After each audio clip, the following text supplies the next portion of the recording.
Hello and welcome to this new series on the masks of Commedia dell'arte historical background, where we're going to look at briefly at the historical background behind each mask. This time, in this session, we're going to look at Brighella. Brighella belongs to the big family of servants of Commedia dell'arte, or Zanni, the big family of Zanni of Commedia. He's a first Zanni.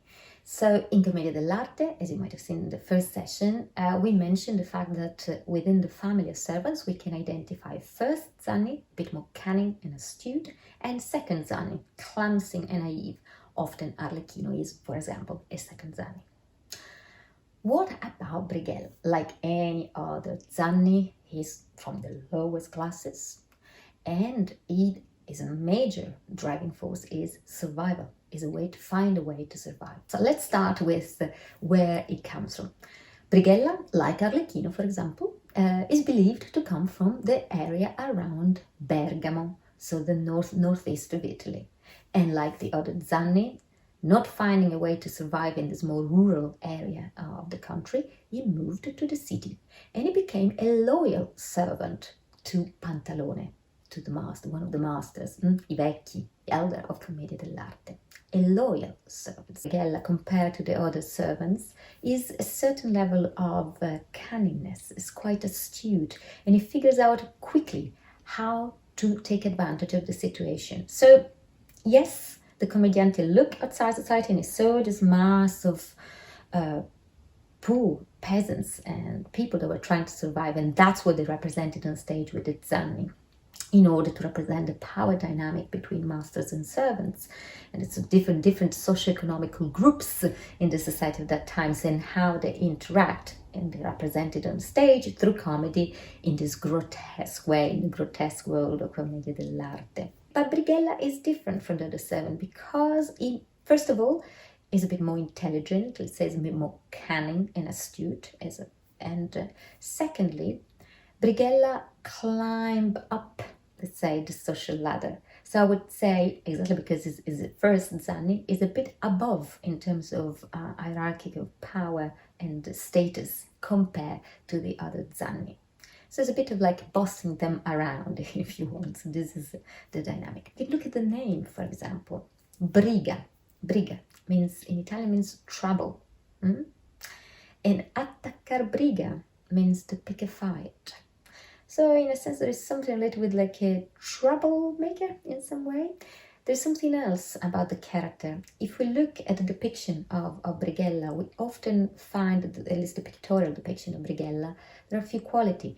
Is significantly far more intimidating than the other servants, as you can see, both in the representation of the mask, but also for the presence of the dagger attached to his leather belt.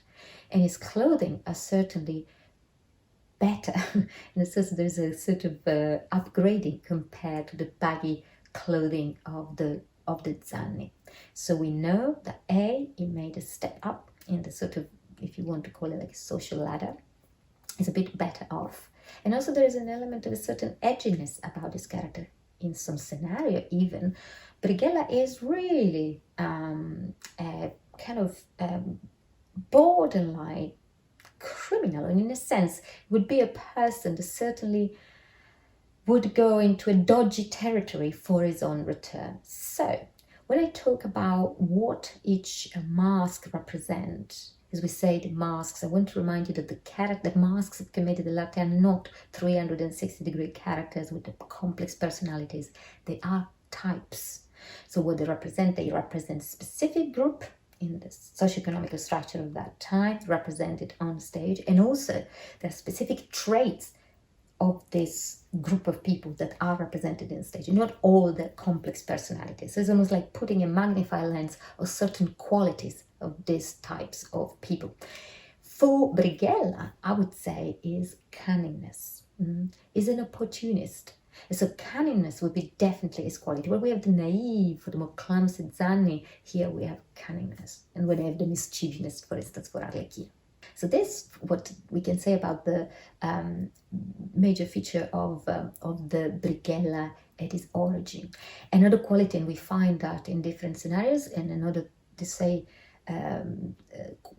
feature of these characters is sometimes depicted also as a seducer, and so there is a romantic interest in Brighella, either towards a female servant, but sometimes also from women that in the scenario belongs to higher classes. So it's quite an interesting character. We almost, if you want, we could almost see it like as a sort of bridge between the lower classes, meaning the big family of servants, and the lower classes, being him a bit closer to his master Pantalone and a bit closer for romantic interest also to the higher classes in the female in the higher classes.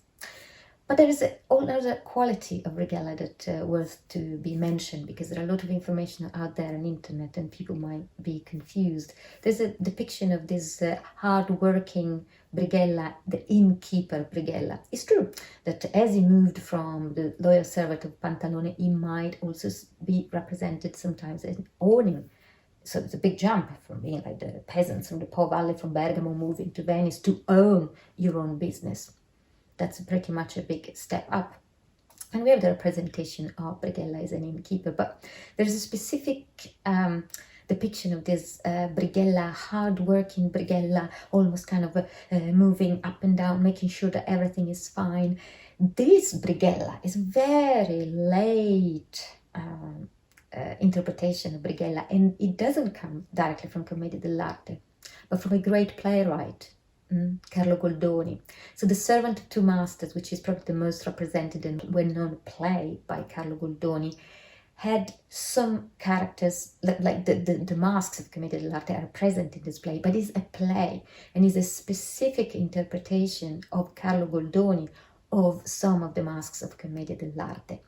And in that, we also have to consider that we're talking about 18th century. Goldoni was writing in the 1700s, 2 centuries after the golden age and the birth of Commedia dell'arte, and then the golden age of Commedia dell'arte. So that is a different interpretation of Brighella, and it's an evolution of the character of Brighella. And you will see like this small, fast step, and very involved in making sure that everyone in the inn is working, the servants are working really hard, and he makes sure that everyone is okay, and he's a bit older, in a sense. So I wanted to make the distinction because perhaps the confusion comes because of these very different qualities that Brighella might have if we look at the traditional old scenarios of Commedia dell'arte, and then if we look at the Brighella as it has been represented in The Servant of Two Masters and in Carlo Goldoni plays. So we talked about his relationship with the other characters, so very loyal to his master, sometimes in the romantic relationship with the female characters in the scenarios, and then in the power dynamic between servants. Remember, the Brighella is always a first Zanni, so it's always at bossing around the second Zanni. As you can see, the mask also is very grotesque, like all the other masks. Often his color is like a tan color, or sometimes olive green. Often Brighella had moustache, and also a sort of beard, this sort of manly, stereotypically manly quality, and almost sometimes even a bit threatening and menacing look. And this is it about our Brighella: his name, his origins, his development, and the relationship with the other masks in the scenario. In the next episode, we are going to talk of another servant, Pulcinella.